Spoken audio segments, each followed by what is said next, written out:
Gotta love yourself a genuine New York accent.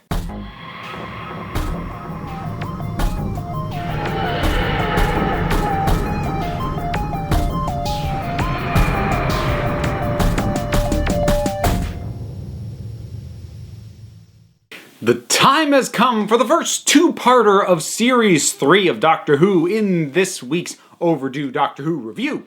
So, we are up to Daleks in Manhattan and Evolution of the Daleks.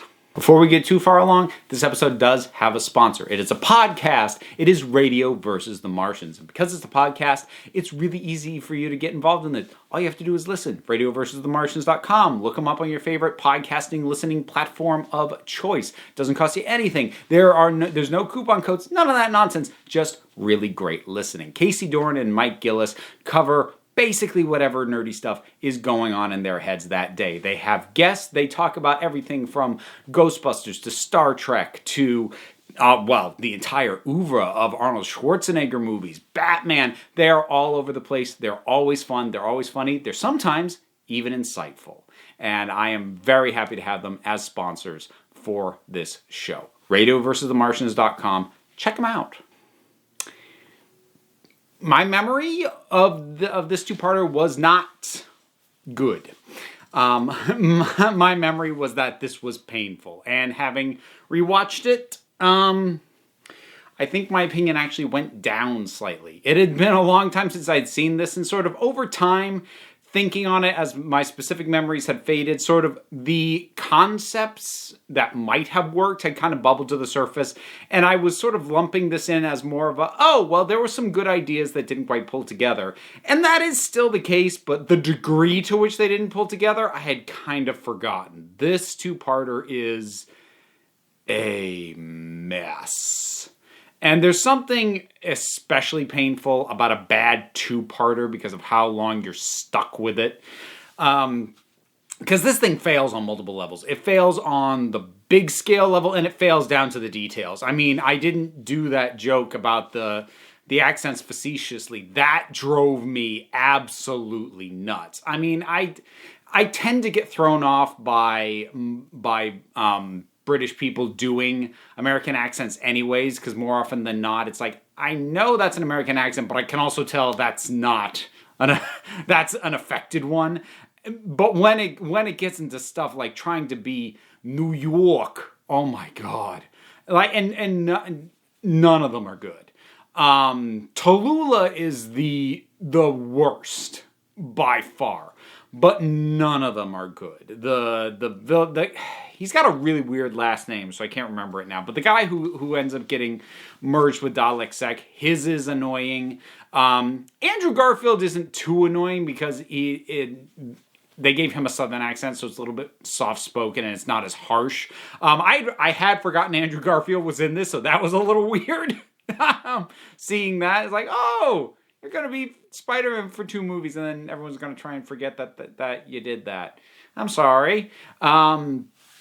But he does pretty well, but there is a lot here that doesn't work even on the big scale. So when I said there's a core concept here that could have worked, the main one that I'm latching onto is the whole idea of the Daleks trying to evolve. That is an idea with a fair amount of potential because that's something that the Daleks just don't do. And it hasn't really been touched on, I would argue, since Destiny of the Daleks, way back in the classic era, which is where the Daleks first sort of resurrect and bring back Davros, because they are so set in their ways, they want his less rigid way of thinking to help them be better at what they do.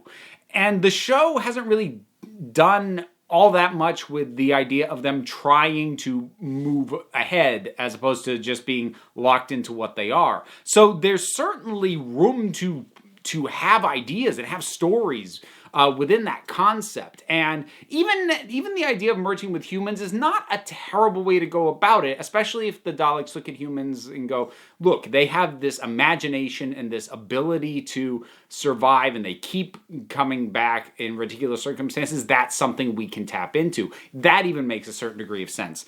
And the one other element that's at play here that I do enjoy is again something that was around more in the classic era of Doctor Who that we don't get as much now, which is the scheming Daleks. Because back in the day, you would get the large scale like Dalek invasion, Remembrance of the Daleks, Dalek invasion of Earth, etc. But you could also get sort of the sneakier behind the scenes scheming Daleks, trying to get things lined up to achieve their goals, and a little bit less of the just charging in and exterminating everything Daleks. And it's nice to get a little of that back here, but this core idea that could have worked in this one element that I'm enjoying seeing is not enough to save this thing. So, oh man. Okay. I mentioned Andrew Garfield, who does pretty well. And he's probably the guest performer who comes off the best. The rest of them, Solomon is just kind of boring. I know they're trying for a whole thing with him where he presents himself as a leader and he tries to be brave, but then he's cowardly, and then he is brave again, but then the Daleks just kill him. And it's like the one brief moment where he was interesting was in owning up to his own cowardice to the Doctor. But other than that, he's incredibly dull and boring. And honestly, in a lot of ways with him trying to offer an olive branch to the Daleks, it felt a lot like retreading that moment with the two-parter that introduced the Cybermen, where the president of Britain in that parallel universe, tried to talk down the Cybermen right before they killed him. It felt like that scene all over again with the same result. So he wasn't very good. The guy who played, again, I cannot remember his name. It was weird and strange. But the guy who was the sort of the foreman who's working for the Daleks, he was okay.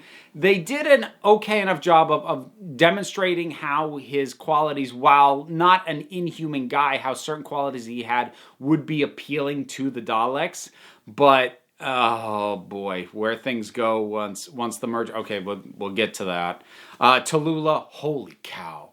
Oh my god. And this, it's not a great performance in general, but the fact that her voice is like nails on a chalkboard, I cannot stand this woman. And I've talked before about how much I love the track My Angel Put the Devil in Me. I think there's a phenomenal song, but I hate hearing her sing it in this thing. It's not good at all. And her boyfriend, who is part pig guy, is fine. Again, he's a bit like Solomon. He's a bit dull. He's a bit generic. The problem, I think the big problem here is that generally for two-parters to work, you need a compelling guest cast. You need to have a guest cast that we want to spend more time with. So even in two-parters that aren't the best, so in Series 1, the Slitheen two-parter, you had Harriet Jones, who it was easy to get invested and want to spend more time with. In The Empty Child, The Doctor Dances, you had Nancy, who was great. And then in Series 2, Impossible Planet, Satan Pit, that whole team that was there, they were really compelling. That was a great group for a two-parter. And in the Cybermen two-parter, you had Pete, who we kind of sort of knew already, so that helped. And also, the Resistance team was kind of interesting. Here, we've got this guest cast that we're stuck with for 2 episodes, and they're just not interesting. They're not compelling. They're not people I want to spend... I'm not even sure I'd want to spend 1 episode with them, much less 2. That is a really key component for a two-parter that this is badly missing. I need to want more time with these additional characters, and I don't. So that isn't good. Martha and the Doctor are okay. Tennant really feels like he's on he's on a yo-yo or something. He's just no, that's not even the right pause.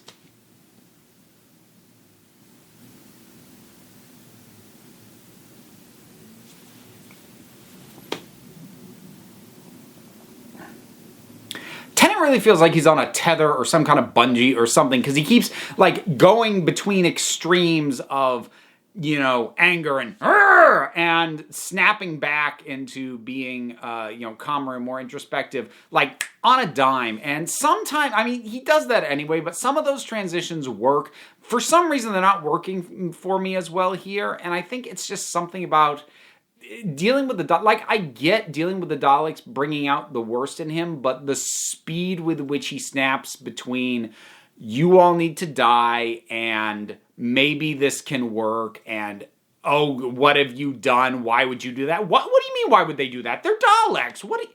The severity of his mood swings in this one feel a lot more inorganic, I suppose, is the best way for me to put it.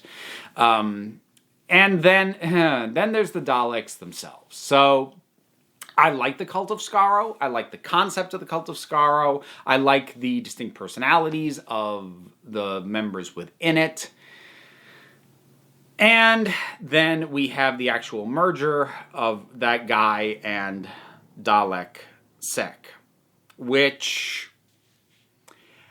we are stuck with this thing for more than half the story because he comes out at the very end of the first episode. So we're stuck with this thing for a while. It needs to not, at the very least, not look awful and just look at it. And the thing is, it's not just like the still image doesn't quite do it justice because how mechanical the movement on these things are. It's there's nothing organic about the movement of these things, the rigid little things, and it just seems so fake. It's the kind of thing that, like, if I saw it at a cosplay convention and it moved like that, I thought it was really cool. But to actually be in the show itself, no.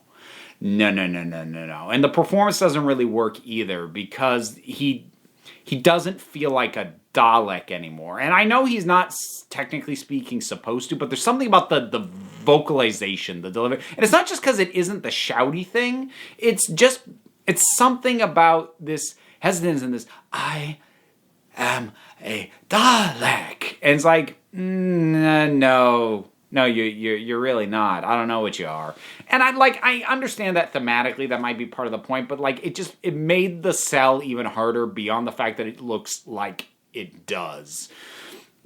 And just the way it progresses from there, that we've got the humans, that we get Daleks being imprinted. Like, for being a two-parter, the tail end of this thing feels really rushed. And maybe that's partly because the first half feels really drawn out, which is actually another thing. How long it takes for the Doctor to realize that the Daleks are involved is also kind of a problem. You run into this sometimes.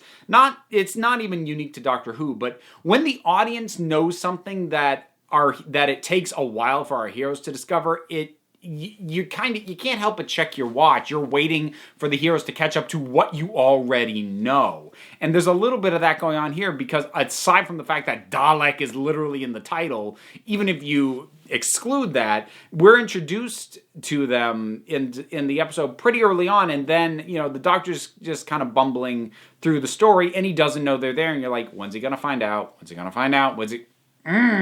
And that's not a huge thing, but it's just one more thing. There's all these little things going wrong, in addition to the big things, like the pacing, like how rushed it is at the tail end, like how just this idea doesn't go anywhere, really. This idea of the Daleks trying to evolve doesn't go. It becomes this one-story schism between these four specific Daleks, and then it never really comes up again. It feels like the idea of the Daleks trying to evolve should have had a bigger long-term repercussion on the show, and it just doesn't. So, yeah, I'll wrap it up there. Daleks in Manhattan, evolution of the Daleks. I don't enjoy this two-parter at all. I think it's easily the weakest Dalek story that that New Who did up to this point. I've got to continue my revisit to see if I feel it's the weakest Dalek story that New Who ever did, but it's certainly in contention for that.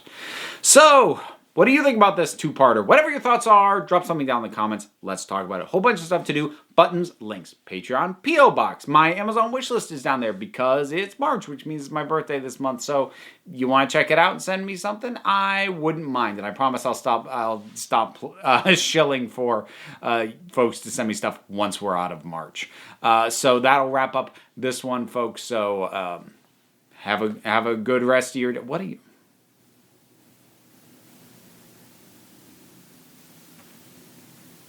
So all those links down there, check them out, or you also don't really have to, because at the end of the day, folks, you're the council.